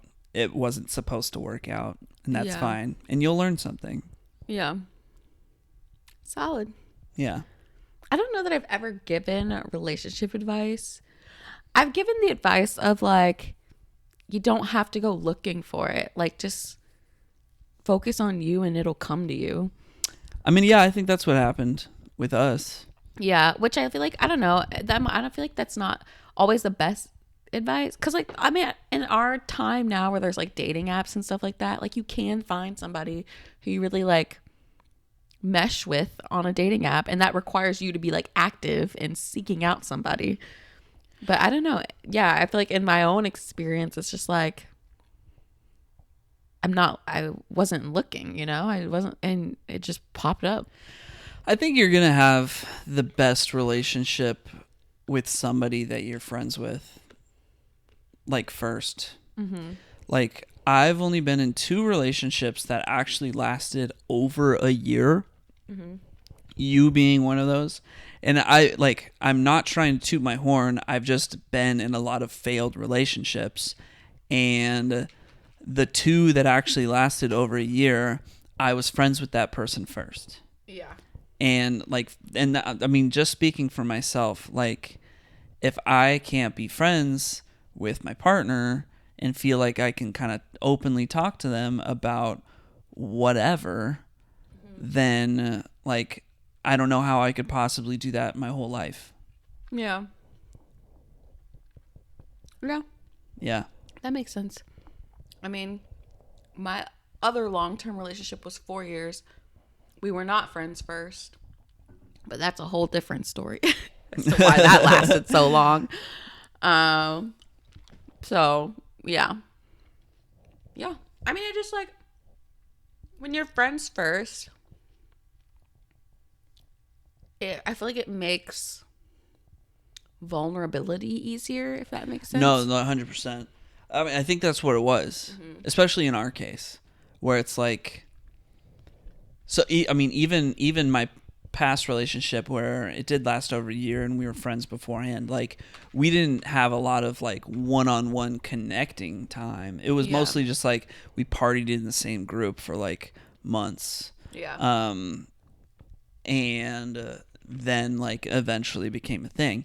And in our case, it's like things that I was anxious to be open about in that past relationship that like took me maybe like a year and a half or 2 years to be open about.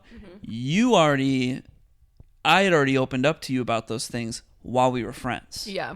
And so then this like barrier is just no longer there. It's just like, if this works out, this person knows pretty much like the deepest parts of my soul already. So like it just made it feel so much easier. Yeah.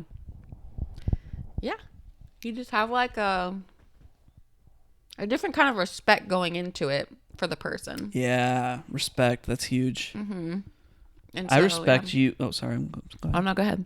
No, I mean, not to say I like didn't respect my past partners, but I just like the level of respect that I have for you is just something that it's gonna sound cheesy, like can't be quantified, but like it's just so different compared to the past relationships that I've had, where it's like if I respected them as much as I respected you, I would probably still be with them, you know? Yeah. I mean, it's just different when you're friends, you care about that friendship so much and you care about protecting that person that you like, you know, you develop this sort of respect for that. And then like, but in a relationship, if you don't have that friendship foundation first and you're just jumping into a relationship with someone as romantic, it's kind of like, you know, if this doesn't work out, it's what like, and we part ways and we don't speak anymore. It's kind of like whatever. I mean, obviously no one hopes that in their like when they're getting into a relationship, but like that's how it is versus a friendship. You're like, no, like I want to maintain this friendship. Like I will do whatever it takes to make sure that, you know, the friendship is solid and that I'm respecting this person so that, you know, does that make sense?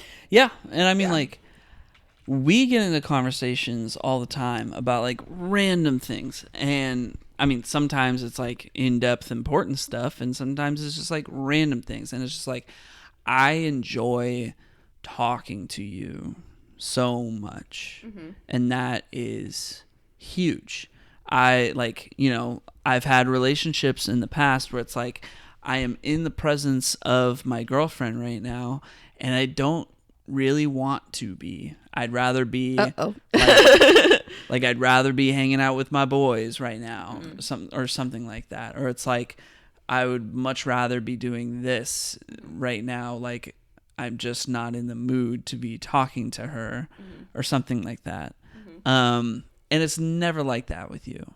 It's just like, I just love chatting with you. And it's like, you know, maybe sometimes I want to go like play games, but that doesn't necessarily mean I'm like tired of communicating with you. Yeah. I think that's what it is. Like I would just get like tired of communicating with my ex-partners. Yeah. Which is why they are ex-partners. I mean, yeah. I feel like it's like that's so clear in our relationship. We both work from home. We are literally steps away from each other. And multiple times a day, we come into each other's space and we're like, hi. Yeah. And then we just kind of like linger for a little bit, maybe talk about something random and then we go, okay, bye. Yep. And I feel like if you were not in the right relationship, that would drive you insane, you know? Like one, being in such close quarters with the person, and then two, just like always having access to that person. You'd be like, oh my gosh, I need a break. But it doesn't feel like we do that. I mean, we do need like, you know, our time to do whatever we want to do on our own. But yeah, like you said, it's like we still enjoy the presence of the other person. Right. And I'm like never afraid of anything that you're going to say. There's like no topic that I'm afraid to talk to you about. Yeah. It's just like we can talk about anything. Yeah. I mean, I genuinely like it's a safe space. It's a safe space. Like I think for some people they might be hearing that like you could talk about anything, and I'm telling you. When I tell you, we've talked about everything. We've talked about everything. Everything. If you can cook it up, We've talked about We've it. talked about it. That thing that you're probably afraid to talk to your partner about, we We've weren't. talked about it. We talked about it. Oh, Try it out. If it doesn't work out, then maybe it wasn't supposed to be. Oh no! Everyone breaks up with their partner. Anyway, Someone gets the courage to talk about something and their partner is like, what? so this has been relationship advice with Parker and Aaliyah on the Content Swap podcast. Yeah. Have you ever given any relationship? I think you just said not really, but Yeah, not really. Aside from just like, if someone's just like really wanting to be in a relationship, usually my go-to is just kind of like, do your thing, and like it'll come to you at some point. Which, like I said, might not be the best advice, but kind of how I've gone about my life. It's just like, I don't know. Like, I met the most perfect person for me, that being you, at a time where I was like actively not dating. Like, I was like, I want to focus on myself. And it had been like about a year and a half of me like going to therapy and like working on myself and all this stuff. And like, you came out of the blue and like never would have expected it. And it's like the best thing that's ever happened to me. So I feel like, I don't know. I just feel like things happen at specific timing for a reason. And yeah, I don't know. It just feels like not looking for it and going about your life. And like, and I feel like there's also a thing about like when someone's like working on themselves and you just like see a glow about them, you know, like you see like that they're just like doing so well, figuring out their stuff. And I feel like there's like something to that too, of like they're not focused on trying to find a relationship, they're just working on themselves. Exactly. And it like exerts like a confidence that's attractive. Exactly. Yeah. Like, I feel like that's something that happens too when you just like see somebody who's like out here just like living their best life and enjoying, you know, their independence and like whatever. They're not desperate. Yeah. And you're just like, wow, like look at them. Like, it's just like, I don't know, kind of attractive. Yeah. I found like serial dating to not really be effective for actually finding a person to date. I think in my experience, like going on dates with different people is a really good way to help you figure out what you like and what you don't like. But for me, never worked out in terms of like turning any of those first dates or second dates or third dates into a full-fledged relationship. Yeah. I think like, yeah, once I stopped focusing on like trying to find somebody from going on these dates, it was, you know, then it's like you meet somebody or you just recognize somebody. Like in your case, like we were friends and I was on like Hinge at the time and I was going on different dates with different people, or like it was during COVID too. So it was kind of like, I think I went on like 2 in-person dates and then the rest of them were like video chat, like first date kind of conversations of like, you know, like the equivalent of like a coffee chat, a casual coffee chat. Sounds so like work based. Not coffee chat, but like, you know, like, oh, do you want to get coffee? And it's just like, you know, but like virtually, it was all done virtually, right? Yeah. And like, I don't know. I think like, you know, I had done that for a few months and kind of came to realize like what I was looking for and what I was not looking for. And then we met up with some friends on like a spring break trip. And I had first time seeing you in person in like 9 months at that point, I think. And it was just like, it just like instantly clicked of like, that's what I want right there.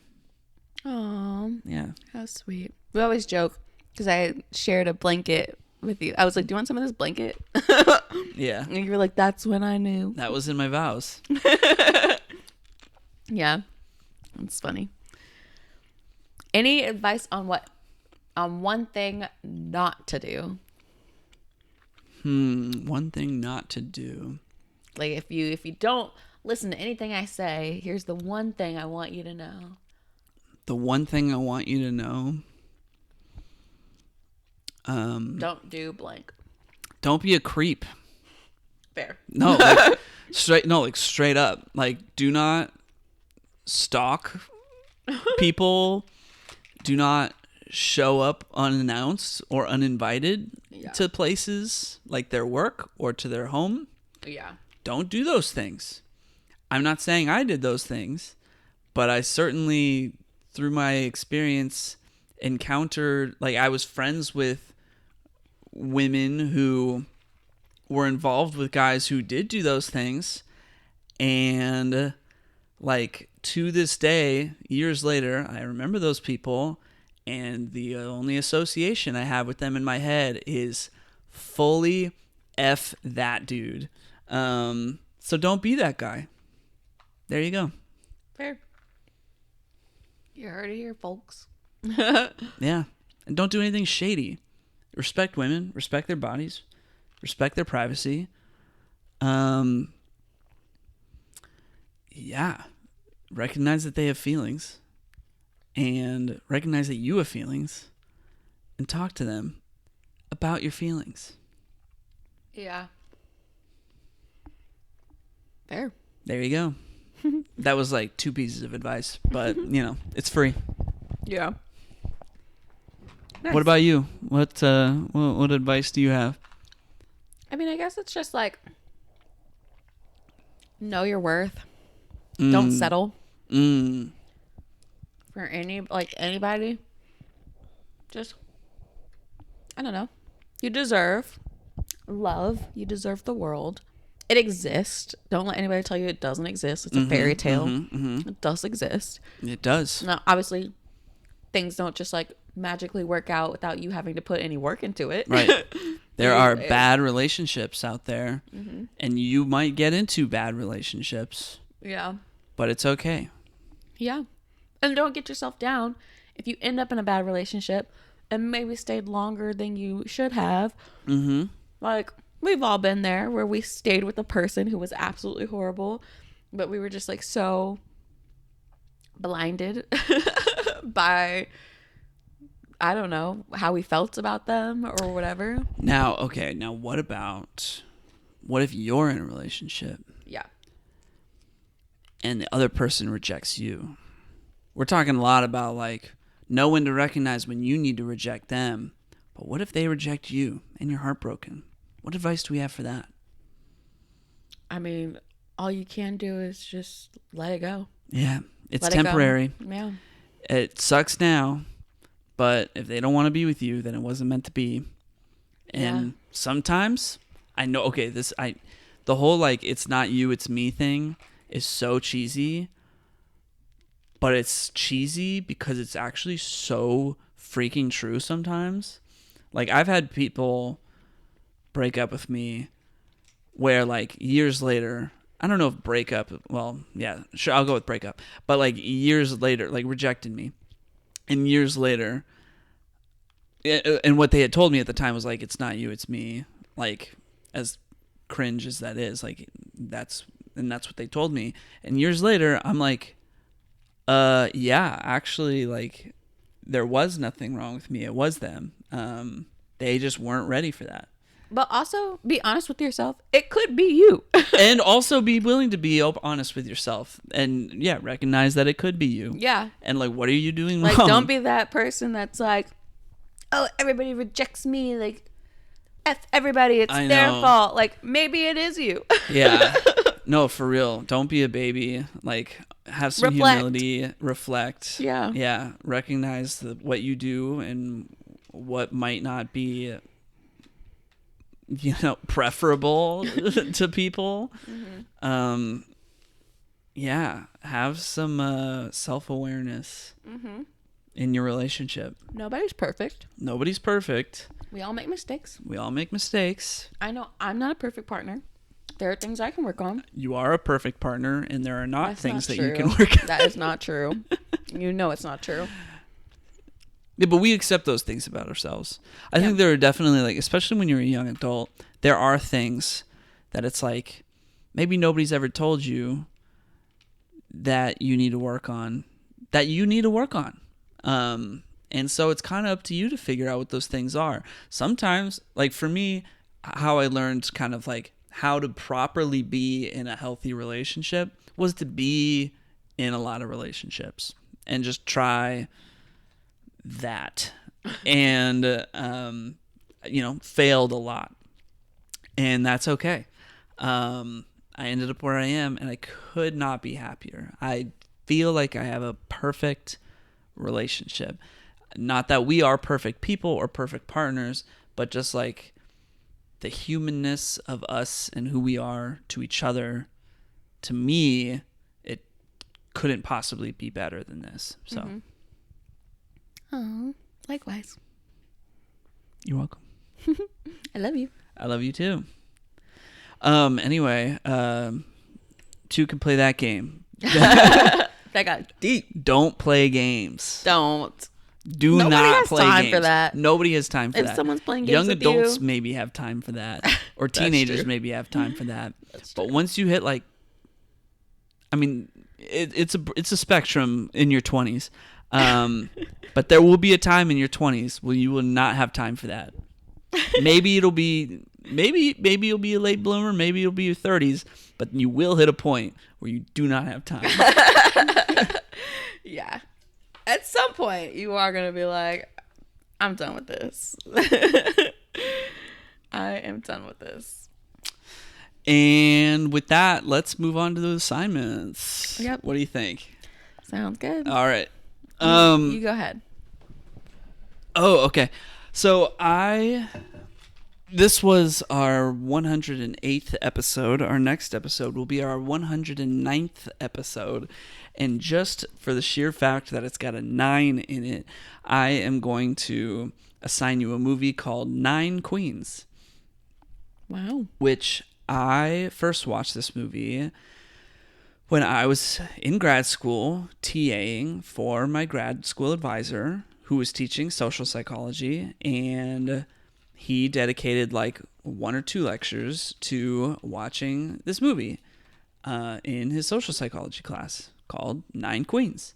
And it's very much like a him, like my advisor, like obviously would love this movie, knowing him how much I know him now. And I had never even heard of it before, and it was really good. So Nice. Yeah, I've never heard of it either.